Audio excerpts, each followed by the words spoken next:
Joe, I remember not being alive yet for the beginning of the Ghostbusters. I And would not say just it's impressive you remember not being alive. I knew you were gonna do that. We do talk about how like you remember being like 3 years old. I'm like, I don't remember shit until like I've been enrolled in a school. So it continues. You continue to amaze me, sir. Well, I think that's part of it. I remember not being alive for Ghostbusters debut in 1984. Also did not remember its spin-off sequel, the Real Ghostbusters cartoon, Mm-hmm. September 13th, 1986. Do you remember where you were, Joe? September 13, 1986. I was roughly at this point, what, 9 to 10 months old, somewhere in there. Because I was born in the winter of '86, as some listeners and people may know. So I'm less than a year old at this point, and very, very foggy is where my memory is. So my guess is at home, half off of my couch, and somehow sleeping. I wasn't alive yet. Ooh. I would not be on the earth for another 2 months yet. Ooh. I would, however, be around for the end of its run, which would have been October 5th, 1991. Mm-hmm. And I still can't believe that a spin-off of a movie lasted 5 years. Yeah, pretty impressive, right? Yeah, that's incredible, Mm-hmm. man. It was produced, of course, as we mentioned in episode 1 of this show, by Yep. Columbia Pictures Television, Mm-hmm. Deke Enterprises, and distributed by the Coca-Cola Telecommunications. Mm-hmm. Coca-Cola Telecommunications, second only to the Pepsi Naval Fleet. Keeping your seas safe with sugary beverages. Oh my God. Yeah, but I have to like definitely, honestly, my earliest memory of Ghostbusters is Ghostbusters 2. I think that's the first thing I watched when I was younger. I think it was on like I think a TV airing is when I remember seeing it. And then I watched then I find out about the cartoon. I get like because my parents used to record stuff for my brother on Saturday morning cartoons. So like, oh, hey, there's a cartoon of that we've got a whole tape of. I'm like, oh, let's watch that. This will be great. And then, of course, at that time, like the cartoon is actively still going. So I get to actually watch the cartoon for a few more years. Granted, by the time I got to it, it had started to decline already when I remember new episodes as a kid.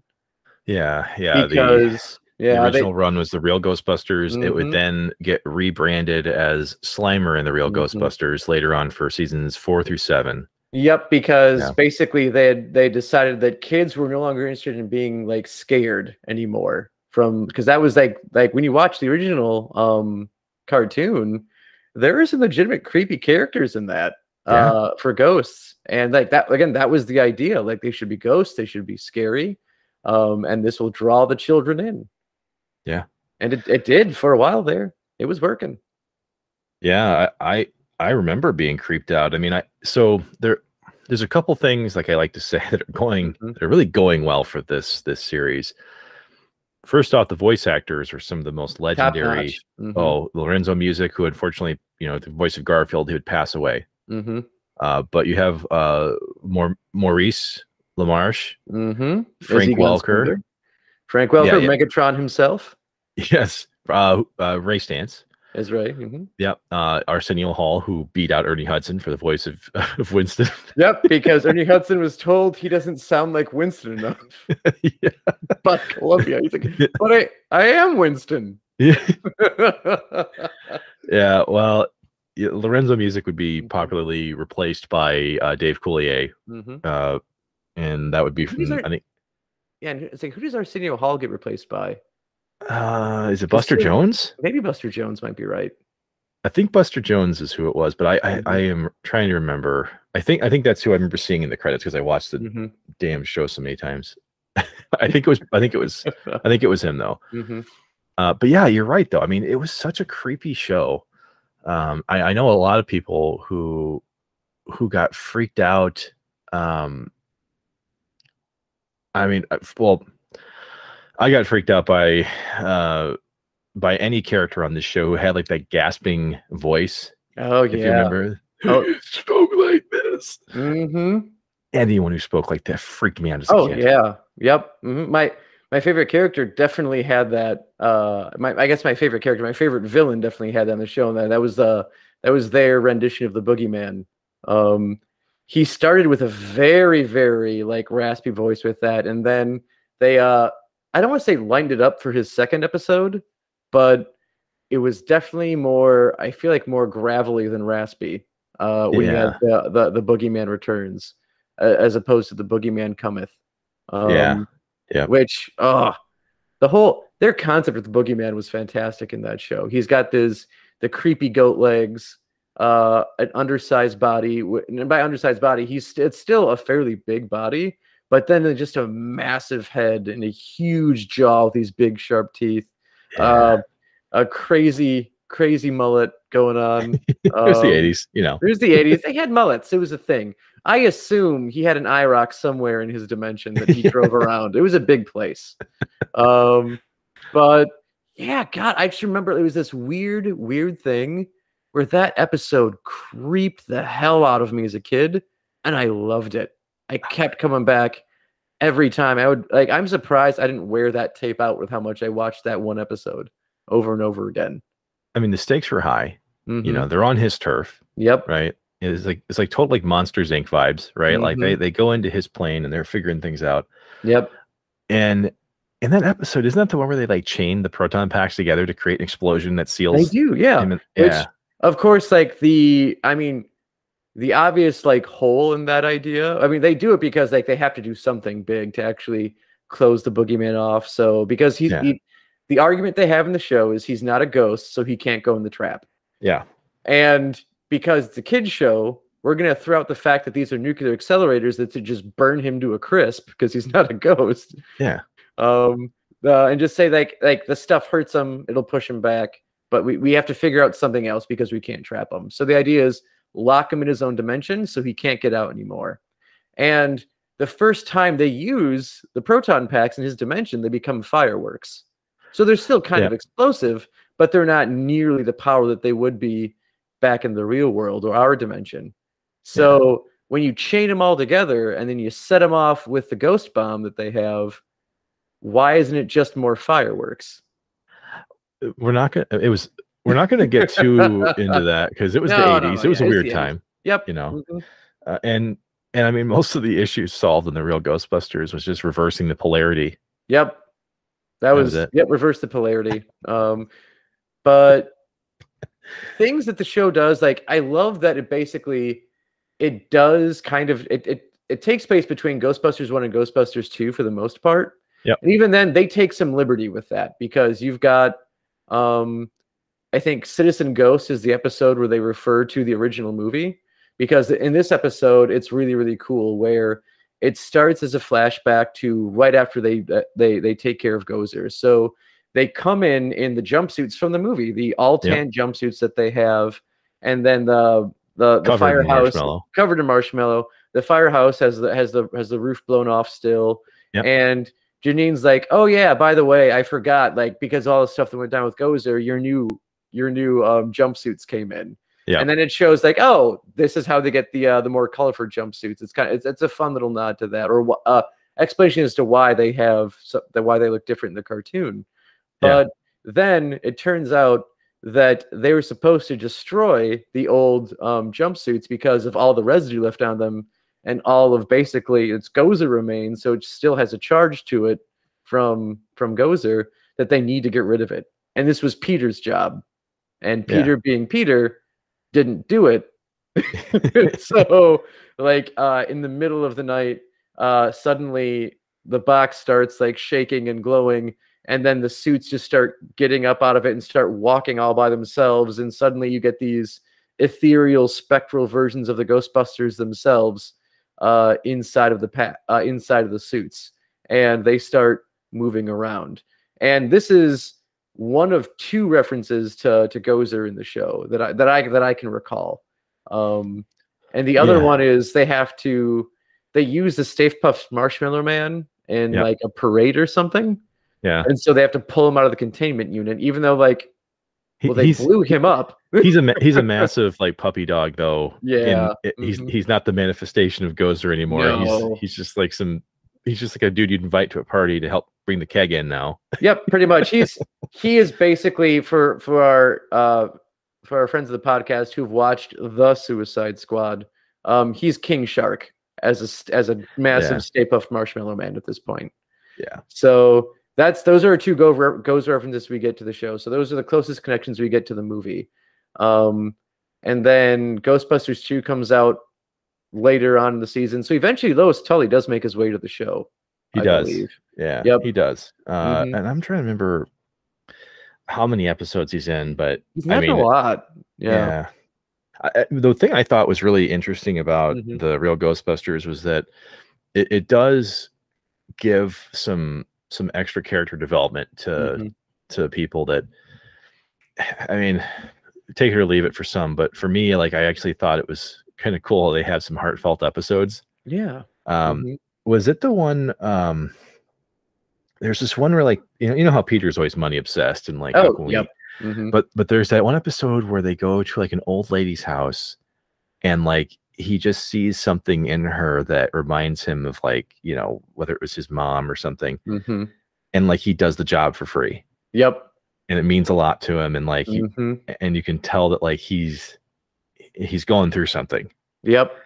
And like this is the same Peter that you just talked about who forgot to destroy the suits because he was too lazy. And he's having a heartfelt moment now. Yep. with this lady. Or even the Christmas episode where we meet Peter's dad. Oh yes. Where he like you find out his dad's like a con man and like he's huge con man. And classic so, like, 80s. Yep. And then like as you watch that and then you see Peter and how like he hates Christmas because of his dad.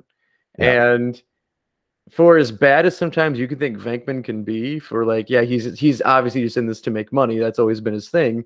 You kind of see where he gets it from, and how at the same time he has toned it down considerably from what his dad does. Yeah. Yes, absolutely. Yeah, I mean his dad is like the classic con man who's got like the crazy like hair parted over thing, you know, comb over dude. But it was fun that they had the liberty to do that. Yep. Like you could take these characters who were, you know, fixed to a movie and then start to build. Yeah. And it was fun. Again, like to go back to the Boogeyman episode, you get great Egon character building in that, because you find out the Boogeyman's the reason he even got into the supernatural, because he would come out of Egon's closet at night and scare him throughout his childhood. So that's why he decided he needs to study this and figure out what's going on. And it's like, okay, well, that's a cool little thing. But like, then you get the second episode of the Boogeyman, and it starts off, which by the way, at that point in time, in that, which I think is season 2, like the show actually got a considerably larger budget for the animation. So the animation is actually like, I think borderline 80s animated movie, like level quality. And you've got the Ghostbusters on a roof trying to like get this like really creepy one-eyed ghost trapped. Egon gets thrown off the roof and almost dies, and seems completely fine, like on the surface when they finally catch the ghost. Then you figure out like it's actually affected him way more than anyone realizes, and even allows him to like actually like say, because I think at one point, I think Winston asks him like, "Hey man, you okay? You scared or anything?" And Peter's like, "Egon, are you kidding me? The guy's a rock. He's totally fine." And Egon goes with it. He's like, "Yeah, no. That doesn't, like, I'm totally fine." And then you figure out like he actually is panicking a lot from the whole thing. Yeah. He can't sleep. He tries watching. He watches like an old horror movie that he's like, "What am I doing? This thing, like, I'm not. Why am I afraid of this movie?" And yet he's afraid of the movie. And his fear becomes so intense, that's what lets the Boogeyman bust out of his trap dimension, and he comes back into the fold there. So and then Egon has like his like Jennifer Lopez enough moment where he's just like, "Yep, like dude, I'm smarter than you now." You know, hear me roar. You know, the only thing missing was him like tearing his shirt open. You know, like he was still Hulk Hogan. Yeah, come on, brother. Yeah. but an Egon voice, right? Like, can you even do that? Like, think like, okay, can you get like the guy who voiced Egon? Like, if we could somehow get him on the show, say, I think the one thing I asked him, like, could you do Egon as Hulk Hogan busting out of busting out of the restraints? You know, if Maurice LaMarche wants to show up on this program, I'm fine with it. You know, it's an open door. Yeah. You know, I was trying to do Egon impressions as Maurice LaMarche a little while ago. I would not try to debut it now because I haven't done it long enough, so I'd be ad-libbing it. But I remember watching him because he also does voices for Futurama. And so if you can do one of his Futurama voices, you can most likely do Egon. Yep. It's really weird. I tried it. I did because he voices Kif on on Futurama. So if you can do the you can most likely do the Egon. I'm not going to try it. We're not going to do it. No. You can most likely do it. I tried it. It's a scale. It slides. So it worked. It was really funny. Yeah. But yeah. So you've got legendary voice actors. I mean, there's some money behind it, like you mentioned. One of the episodes that really scared the piss out of me was the Collect Call of Cthulhu. Oh yeah, that was a good one. Yeah, the goddamn Necronomicon gets stolen from the public library. Why is that in the public library? Who would do that? Okay, we find this really old book. I mean, it in my imagination, it always had a mouth and a face on it, and it could eat you. And like, you know what we'll put in the public stacks. That's fine. Anyone can check this out. Yeah, it's not even in the restricted section. It's just like it's like nope, you're just scrubbing through it there because I'm like it's like Hermione doesn't even have to like sneak around at night to get the book. No, she can just walk right up like, hello, can I have a Necronomicon? And they'll be like, yeah, no problem. Here you go. Oh, thank you. Yeah, it's by the way Leviosa, and then she saunters off. The love of my life, Emma Watson. Okay, nightmare. Yeah. Well, I mean, I think what was really fun about that is like they appealed to the sensibilities of what should scare the shit out of you. Yep. I mean, for me, Cthulhu is one of the scariest fucking works of fiction ever made. Yeah, it is universe. It is a universe-ending monster. It is all like he's supposed to be at the end of existence, not just the planet. Everything.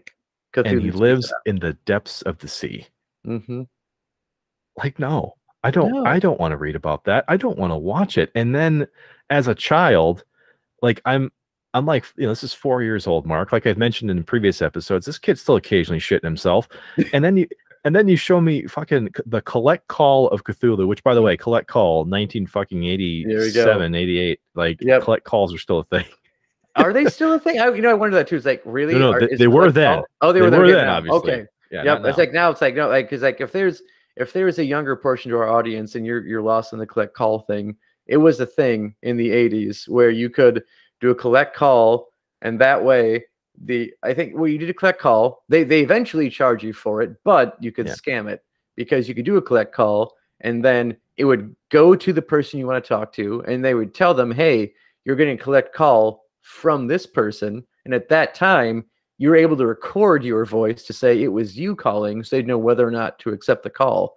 And if you were trying to save some cash and fill the family in on some big things, and they would say, please state your name for the Collect Call, and it was just a machine doing it. You could say, hey, this is Bob, we had a baby, it's a boy. Yes, that was the old that was an old commercial based on that. Yeah. I mean, it's a fun little time capsule, I think, for what you could do successfully for a movie tie-in. I mean, like we mentioned, this was a 7-season show. They had like 140 episodes. Yep. I mean, it was selling, you know, Ecto Cooler. It was selling the cereal off the shelves. I mean, the toys. I mean, good God, the toys. Man. Yeah, toys were freaking great. Yeah, if you hear someone talk about their toys from the 80s, the Ghostbusters Kenner Firehouse remains as one of the like most iconic toys ever made. I still have one, complete, by the way. That itself is something. And if anyone actually has an Ecto 1 from the 80s with both of its doors, gold mine. Yeah. One door always disappears. Always Gone. And then there's always a sticker coming off or you know, whatever. Yeah, what have you. And another like it was, they did such a fun job like doing cultural things and even taking simple ideas. Like, you know, like you'll have parents like, you know what? I just don't understand my kid anymore. He used to be such a good kid. and now he's this jerk of a teenager or a jerk of a preteen, and I just don't know what's going on. Well, in the Real Ghostbusters, it could have been a ghost. There was a thing called a grundle, and it literally would come to like windows in the middle of the night, ask to be invited in, and if you let it in, it started to influence you, and it turned good kids bad.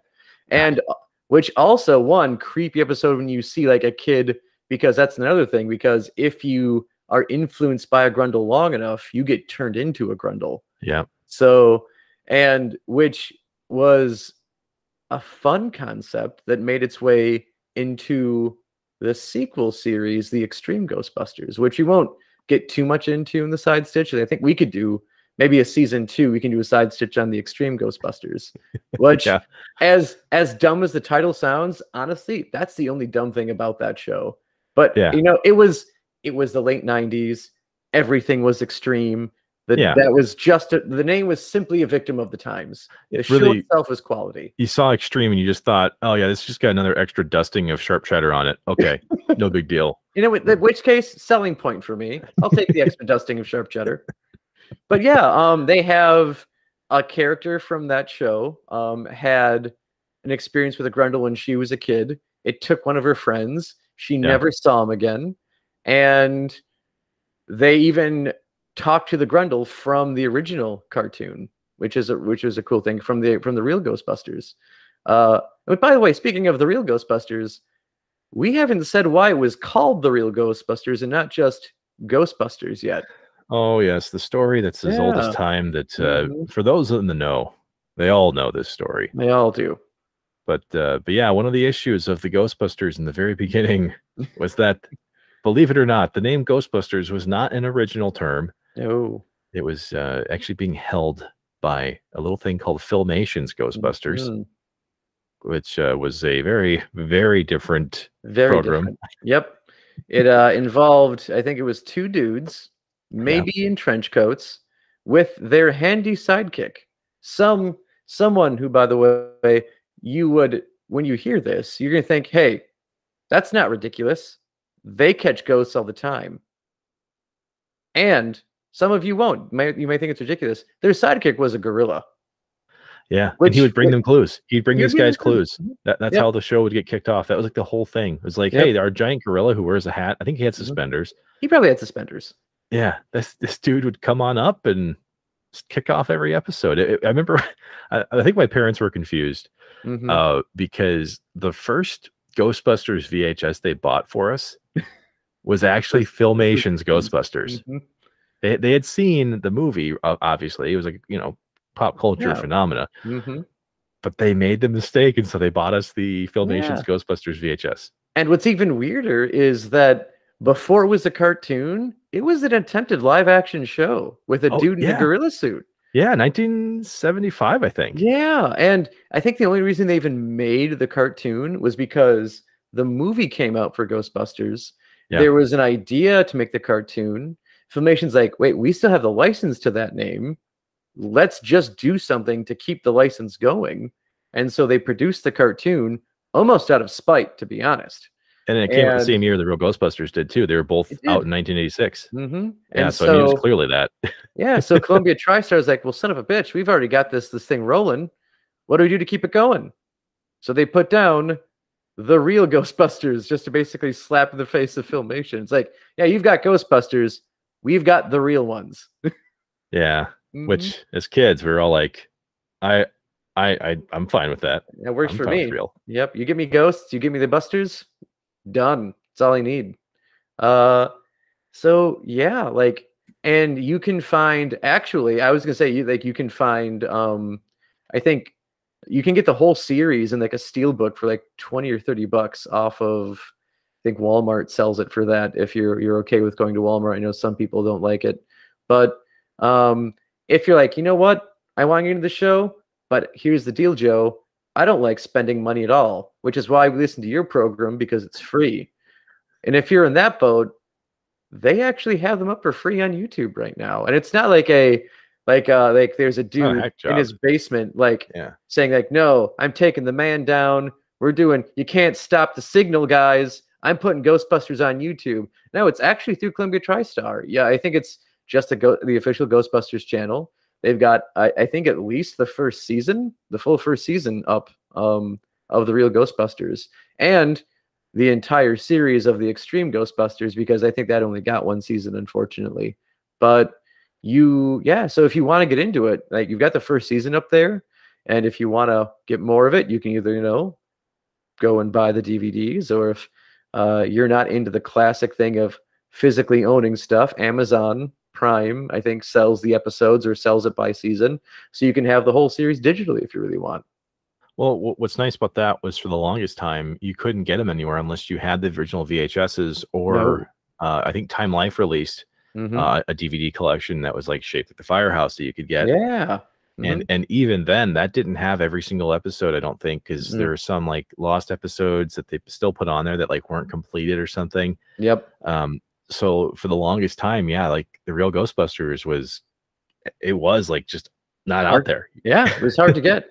Which, yeah, by the way, Amazon Prime, Walmart, and Time Life, not sponsors of Digital Section and Nerd Podcast. No, not at all. Not at all. But if we do push you that direction, and you do end up buying it, why don't you tell them that we sent you? Yeah, not that we did it on purpose. I did it on purpose. It's like, we got here because of these dudes. And they'll be like, if they respond at all, they might say cool. Or who are those guys? Yeah. One of the two. Who are these people, and how much legal action do we have to spring on them? Yeah. Do we need a lawyer or just a letter? Yeah. One thing I will say about this show, kind of in conclusion, I will say that going back, the storylines are still pretty fun. Like, even if you're an adult going back and seeing it for the first time, very good storylines. Yeah, there's some stuff about it that's corny. It's a cartoon, sure.